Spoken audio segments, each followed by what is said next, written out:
Oh, oh shit.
Very nice, Tyler. Yeah, nice progress.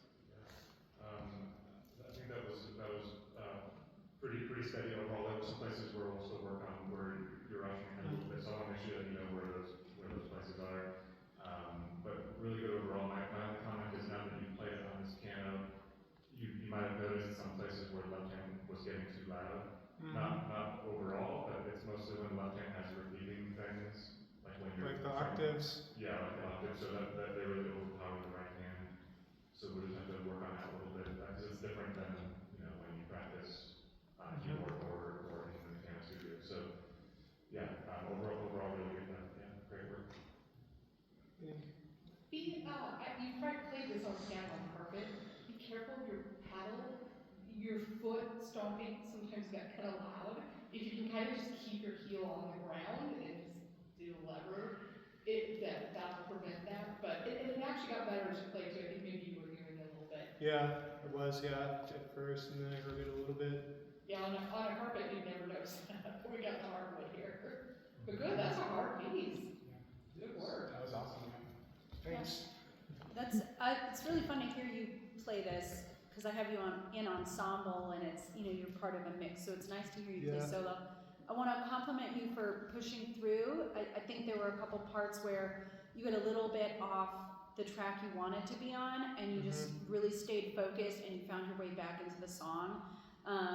And so any little flubs you had were like hardly noticeable, I think, to the audience. So thanks for being a pro and pushing through. Thanks, Malloy. Yeah, Skylar, with the memory slips, like I would just practice like half speed with a metronome as much as you can, so that you really, because you rely on your muscle memory. Your fingers are just kind of going on autopilot, but like you might not have everything straight like in your head, Yeah. So by practicing that like half speed or even slower, you can go just like I call it painfully slow practice, where it's just so slow it's hard, but it makes you really think about each note, and then you build up better memory with that. Okay, thanks. Good job. One thing, like, since all four of you are, like, here, like, what did you think of, like, the espressiano part? Because that's, like, one of the parts I was particularly struggling with. If it's fast enough, it's robotic. If it's expressive, it's too slow. Did it sound pretty good? Or? Yeah, well,